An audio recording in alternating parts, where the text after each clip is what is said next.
untuk menggantikan posisi Pak Arif yang sejak kemarin berkegiatan hari Sabtu dan hari Minggu, sehingga mengamanahkan kepada saya untuk mengisi jadwal di pagi hari ini. Kemudian disambung lagi oleh panitia untuk dimintai judulnya.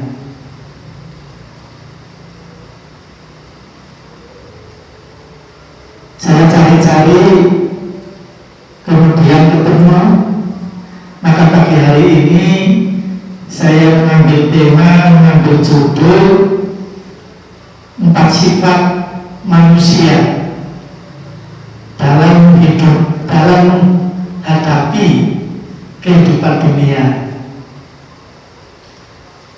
Jadi sekali lagi, 4 sifat manusia dalam menyikapi kehidupan dunia. Ini perlu saya angkat ketika sekarang ini memang kehidupan di dunia ini penuh dengan pernak-pernik yang kalau kita semuanya tidak mampu menyikapi dengan bijaksana, maka kemudian yang terjadi di antara kita banyak yang hidup secara frustrasi. Ada orang mengatakan sekarang hidup itu sulit. Kalau sulit sebetulnya ya tidak sekarang saja. Dulu itu sulit. Dulu ada yang mudah, ada yang sulit, tetapi sekarang pun insya Allah ya, meskipun sebagian berat sulit, tetapi insya Allah ada yang mudah juga. Tergantung bagaimana kita mampu menyikapi tentang keadaan dunia itu dengan sebaik-baiknya. Maka 4 sifat manusia ketika menyikapi kehidupan dunia ini ada 4 sifat. Yang pertama yang kita sebut dengan sa'idun fid dunia wa saqiyun fil akhirah. Jadi yang pertama itu sa'idun fid dunia wa saqiyun fil akhirah. Apa itu artinya? Sa'idun fid dunia wa saqiyun fil akhirah, yaitu manusia yang dalam menapaki kehidupan di dunia itu mereka yang menikmati kebahagiaan di dunia, menikmati kebahagiaan dunia, tetapi mereka celaka di akhirat. Jadi ada manusia yang di dunia itu enak, ada manusia yang hidupnya di dunia itu bahagia, tetapi kemudian nanti di akhiratnya adalah akan mengalami kecelakaan atau bernasib tidak baik. Nah, ciri manusia yang pertama ini ketika mereka merasa bahagia di dunia, berhasil di dunia, menikmati enaknya, lezatnya kehidupan dunia, tetapi manusia yang seperti ini lalai, lupa,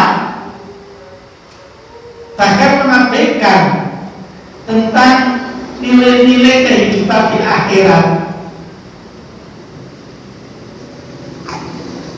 Dan insya Allah yang demikian ini kan banyak ya Pak Bu. Banyak orang yang bergelimpangan harta, yang kalau dalam bahasa kita itu orang kaya, orang sugih, ya benar. Dan kemudian kalau bicara tentang ibadah ibadah. Sholat umpamanya yang itu merupakan ukuran pertama dan utama bagi seorang Islam. Sholat itu kan bagi orang Islam merupakan tanda pertama Bapak Bu. Iya pada.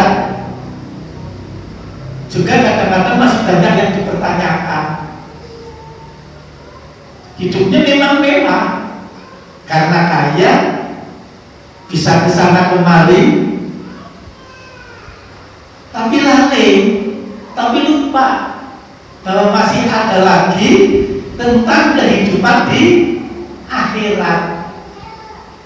Sehingga mereka sibuk dengan urusan-urusan dunia sampai lupa beribadah kepada Allah, sampai lupa dan lalai terhadap kewajiban-kewajiban dirinya kepada Allah.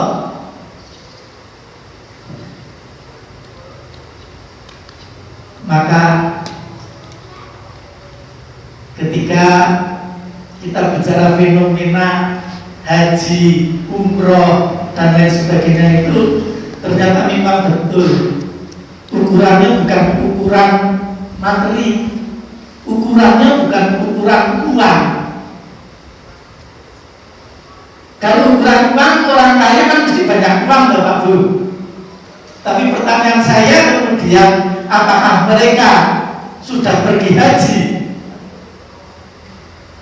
Apakah mereka sudah menyempatkan untuk berumroh dan lain sebagainya? Kalau ukurannya uang, kalau ukurannya materi.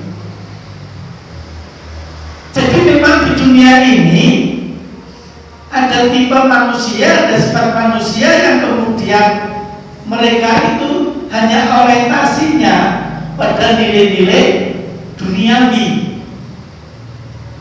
Karena sudah terjebak pada nilai-nilai duniawi, akhirnya mereka lupa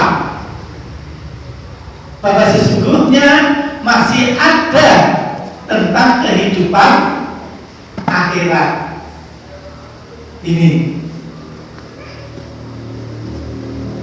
Sehingga kekayaan, ya, kekayaan, harta benda yang dimilikinya ini ya sudah dia pakai hanya untuk kepentingan dunia.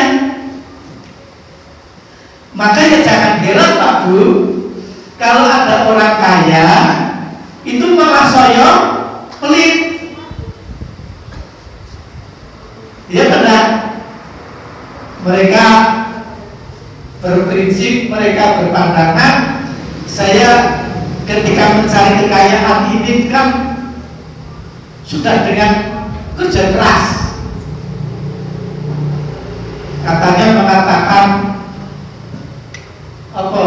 Sirah go sikil, sikil go sirah. Untuk membuktikan betapa hebatnya kerja kerasnya, kemudian dia berhasil di dalam menggapai kebahagiaan dunia. Tetapi karena mereka itu lalai, lupa tentang kehidupan akhirat, ya harta bendanya ini ya semuanya hanya digunakan untuk kepentingan dunia.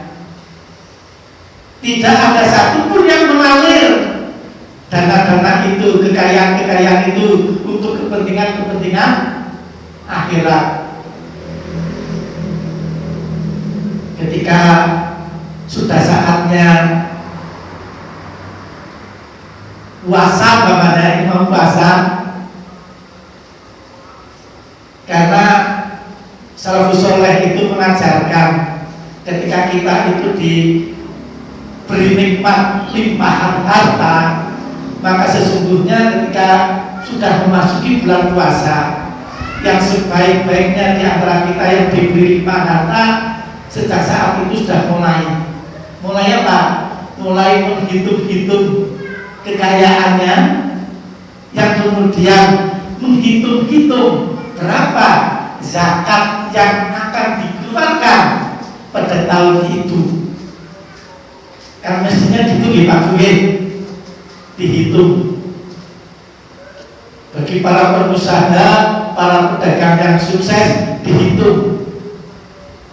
Kalau toh punya utang, utangnya dihitung, dikurangi.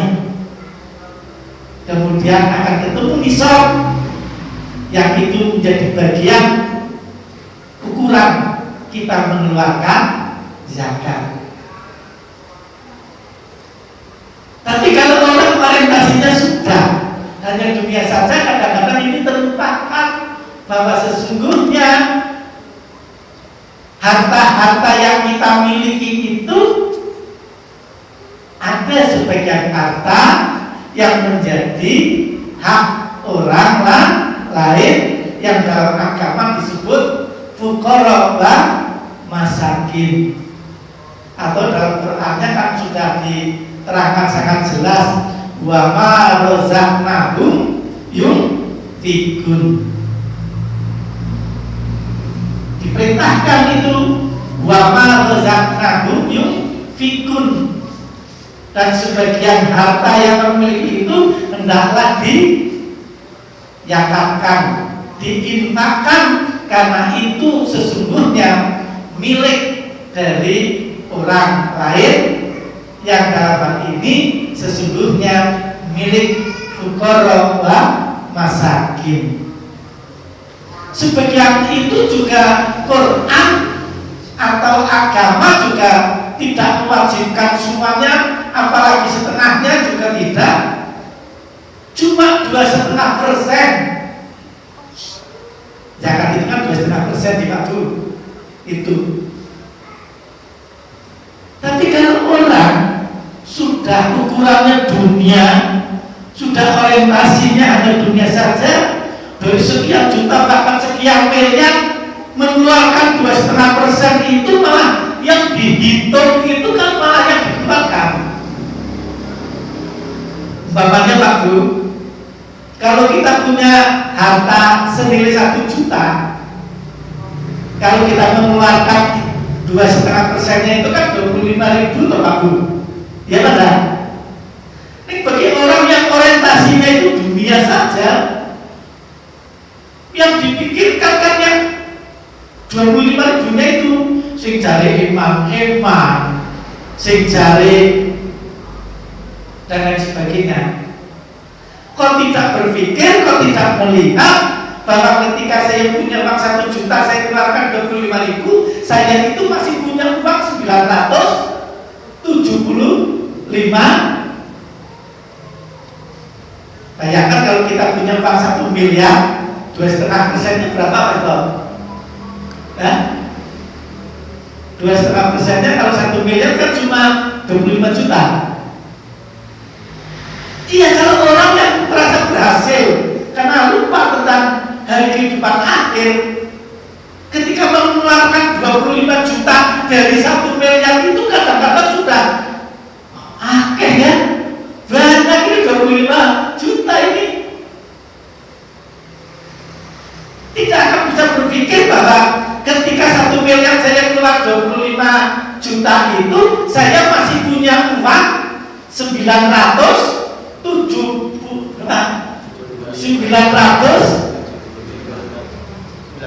sekian juta, iya kan? Nah yang stres pikir Mas Kami itu kok dibuang, saya itu kok dikekewak liyo, iya ada ini. Oleh karena itu mestinya kalau kita itu ya betul memang, karena hidup di dunia ini ya bagaimana kita mampu ya istilahnya menggulawentah dunia itu dengan sebaik-baiknya. Tapi ingat bahwa di samping ada kehidupan dunia, kita itu masih menghadapi adanya kehidupan di akhirat. Sehingga kalau kita sudah demikian, insya Allah harta benda yang dilimpahkan Allah kepada kita itu sebagai amanah, maka tidak akan iman ketika kita bicara tentang nilai-nilai akhirat. Akan menjadi manusia yang kaya yang lemah, akan menjadi orang kaya yang dermawan, akan menjadi orang kaya yang baik kepada orang lain karena limpahan hartanya itu. Jadi ada 50. Ya, jadi yang pertama itu tadi sakitun di dunia, wasakiyun fil akhirah, yaitu tipe manusia yang mereka itu bisa hidup bahagia, hidup baik di dunia, tetapi mereka celaka di akhirat. Ya karena itu tadi. Sifat manusia yang kedua yaitu mereka yang sakiyun fit dunia wa sakitun fil akhirah. Jadi tipe manusia yang kedua sekali lagi sakiyun fit dunia wa sakitun fil akhirah. Apa maksudnya? Mereka, apa bahasa yang tepat ya, yang nasibnya tidak baik di dunia lah, begitu ya. Saya tidak mengatakan celaka di dunia, tapi yang kemudian nasibnya tidak baik di dunia, tapi mereka manusia ini akan baik di akhirat, akan bahagia di akhirat. Ini jadi sakiyun di dunia wasakitun fil akhirah, yaitu tipe manusia yang hidupnya di dunia itu gampang rekoso, nasibnya tidak baik, tetapi mereka itu sergap ibadah. Orientasinya justru hanya kepada Allah. Tipe ini kira-kira ada atau tidak Pak Budi lingkungan kita?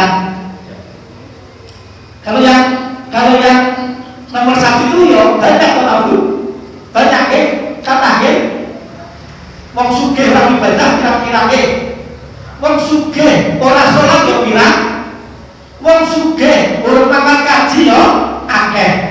Iya benar. Karena itu orientasinya. Tapi ada tipe lagi manusia di dunia ini yang mereka di dunia itu gampang menderita, nasibnya tidak baik, tapi sergapnya luar biasa dalam nilai-nilai ibadah. Itu begitu. Orientasi hidupnya justru kepada nilai-nilai akhirat. Itu yang dikatakan sebagai sakiyun fid dunya wa sakitun fil akhirah. Tidak baik memang hidupnya di dunia, tapi karena mereka segan ibadah, rajin ibadah, orientasi hidupnya hanya kepada Allah, maka insya Allah dijamin oleh Allah akan bahagia, akan hidup baik di akhirat. Itu begitu. Nah, ini mestinya menjadi paling tidak bahan untuk introspeksi kita. Kalau mereka yang tidak punya apa-apa saja ternyata mampu berbuat apa-apa, apalagi kita yang sudah diberi apa-apa, masa tidak bisa berbuat apa-apa. Maksudnya Pak Bu? Ini. Jadi jangan heran memang ketika orang orientasinya sudah akhirat, maka bisa jadi kebaikan mereka itu akan lebih baik jika dibanding dengan orang-orang yang bergelimangan harta.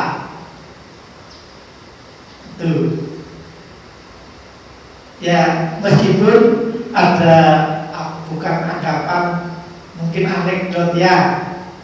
Ayo biasa, nek orang lagi kesusahan ya pancen sholatnya nyebut, doanya khusyuk. Begitu ya, katanya begitu. Tapi itu bagian ujian daripada orang-orang yang tidak punya, ya. Dan itu lebih baik jika diuji dengan apa? Bergelimpangnya harta. Karena sesungguhnya pertanggungjawabannya orang yang gampang hati, orang yang miskin, orang yang tidak punya dengan orang yang kaya itu di hadapan Allah, pertanggungjawabannya itu malah justru lebih berat dari orang-orang yang kaya. Itu begitu. Yang ketiga, nah mudah-mudahan ini yang menjadi damai kita ya.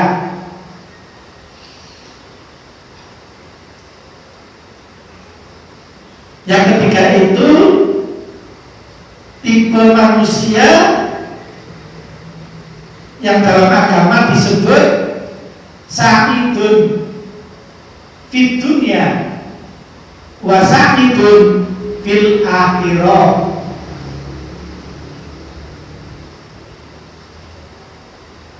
Mereka itu yang hidupnya di dunia bahagia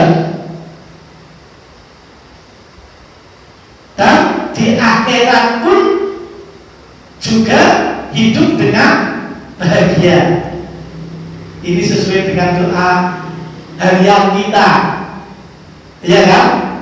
Doanya itu Rabbana atina fid dunya hasanah wa fil akhirati hasanah. Ya Allah, berilah kami kebaikan di dunia dan kebaikan di akhirat.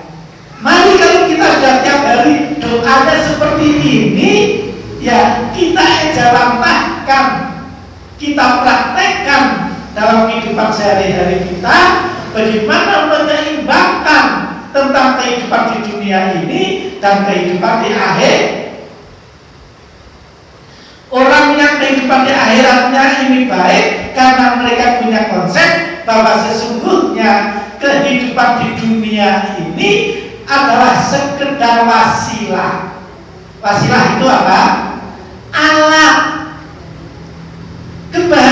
Kebahagiaan dunia ini sekedar alat untuk apa?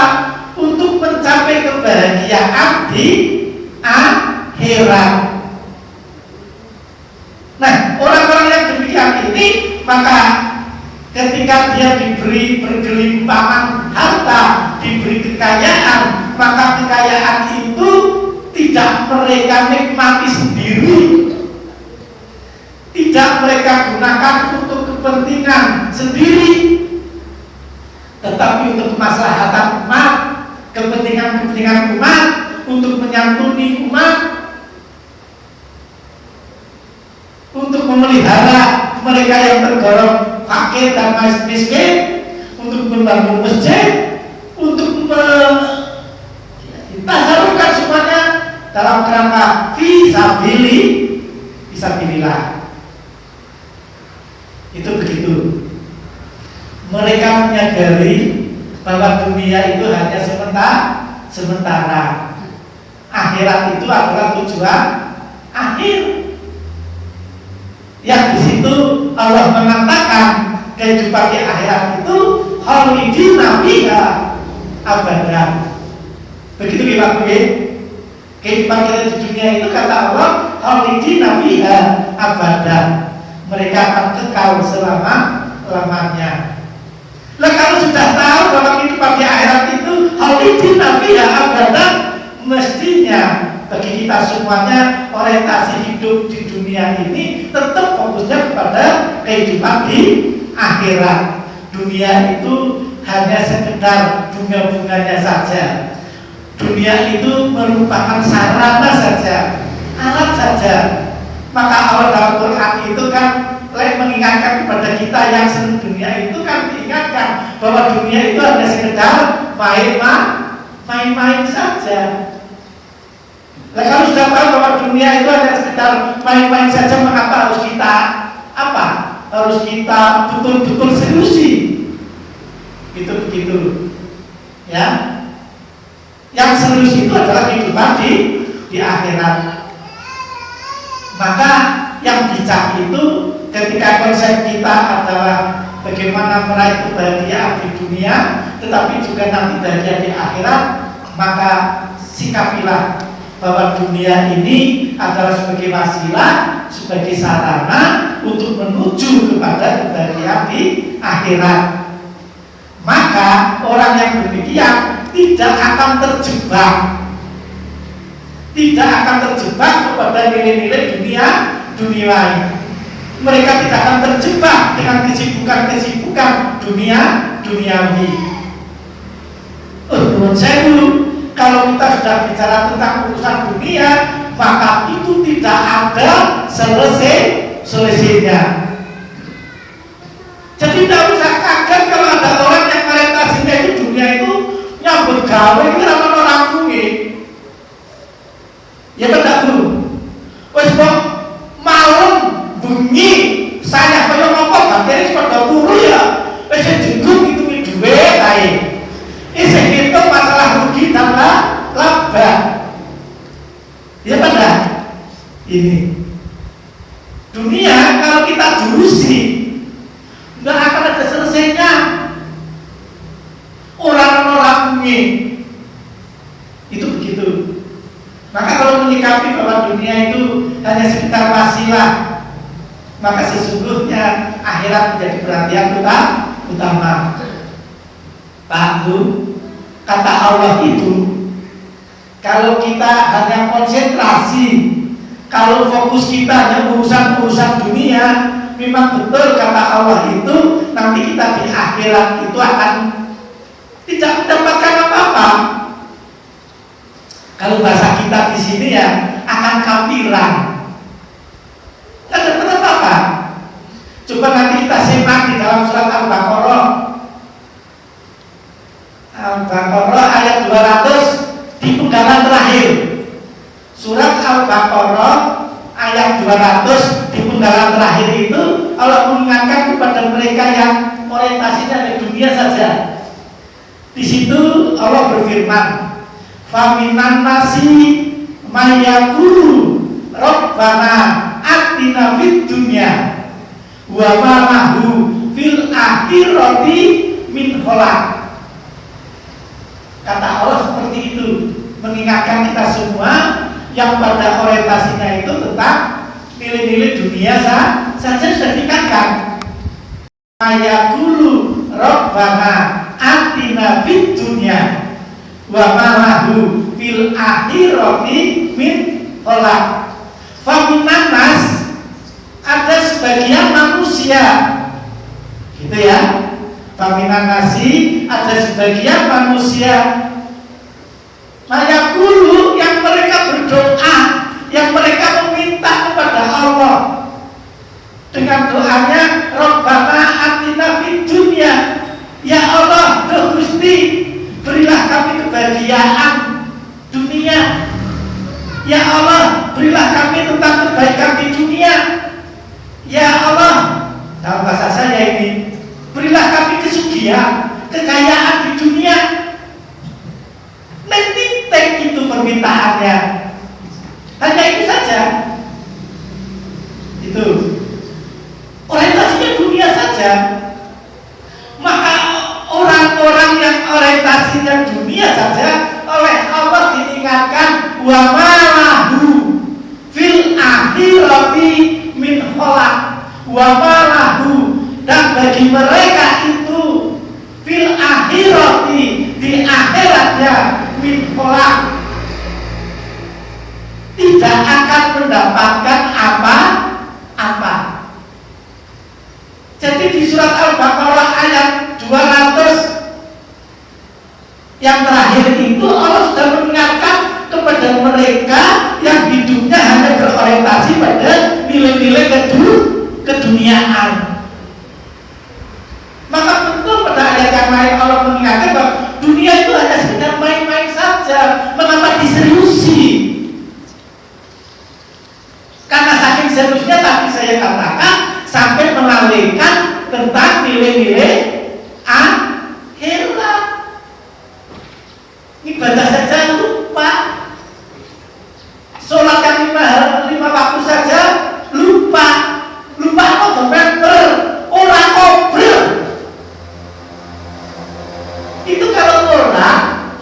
kaya raya, ning itu tujuan utamanya, tidak mengingat akhirat lagi. Maka ibadah saja sudah tidak kober. Kalau lupa mono mendingan. Ya enggak Pak Bu? Kalau lupa atau mendingan, ini wis ora kober. Karena disibukkan dengan urusan-urusan dunia. Maka sekali lagi Allah mengingatkan orang-orang yang hidupnya hanya berorientasi kepada dunia saja. Kata Allah apa tadi? Wa malahu fil akhirati min khalaq. Dan bagi mereka itu di akhirat tidak akan mendapatkan apa-apa. Pak Guru, saya hanya mengingatkan, kalau kemudian di akhirat tidak mendapatkan apa-apa, itu maksudnya kok tidak mendapatkan surga dan tidak mendapatkan akhirat, tidak mendapatkan neraka, mendingan. Ya, tapi kan masalah tidak mungkin kalau kita bicara akhirat, tempat kembali kita itu tempatnya kan hanya dua tempat saja. Ya benar, surga dan neraka. Tidak ada tiganya. Gitu. Ya. Jadi orang-orang yang tidak mendapatkan apa-apa di akhirat itu, pada ayat lain ya Allah mengatakan wa ma fil akhirati minal khasirin. Mereka orang-orang yang rugi, orang-orang yang merugi. Itu ayat ini ditegaskan, kata Allah, orang-orang yang merugi itu karena mereka dimasukkan ke dalam neraka. Jadi Bapak Ibu, mari, tidak masalah karena kita memang hidup di dunia. Ya, silahkan beraktivitas. Kalau bahasa kita itu silahkan melontar urusan dunia itu, tapi ingat bahwa ketika kita berhasil pada nilai-nilai dunia, maka sesungguhnya keberhasilan dunia ini dalam rangka untuk mensukseskan. Itu begitu, agar kita sukses kepada kebahagiaan di akhirat. Sehingga kebahagiaan di dunia ini kita gunakan sebaik-baiknya dalam rangka untuk memperbanyak nilai-nilai ibadah kepada Allah. Itu begitu. Yang terakhir, tipe sifat manusia di dunia itu ada yang mereka dikatakan sebagai sakiyun fit dunya wasakiyun fil akhirah. Kira-kira apa Ibu yang keempat ini? Sakiyun fit dunya wasakiyun fil akhirah. Apa kira-kira ini? Tadi tipe yang pertama itu kan orang-orang yang mereka bagian di dunia, baik di dunia, tapi celaka di akhirat. Kebalikannya, yang kedua itu orang yang mereka tidak beruntung di dunia, ning sregep ibadah, Pak insya Allah mereka akan bahagia di akhirat. Golongan manusia yang ketiga itu orang yang menyeimbangkan antara kehidupan di dunia dan kehidupan di akhirat. Mereka akhirnya sesuai dengan doa kita tiap hari, Rabbana atina fid dunya hasanah wa fil akhirati hasanah. Yaitu orang-orang yang mereka bahagia di dunia, tetapi juga mereka berbahagia di akhirat. Nah, yang paling celaka ini yang nomor 4. Sakiyun fid dunya wa sakiyun fil akhirah. Apa itu? Mereka orang-orang yang celaka di dunia, gitu, tapi juga celaka di akhirat. Mengapa? Yaitu tadi, wes uripe susah, rekoso, orang duwe, ning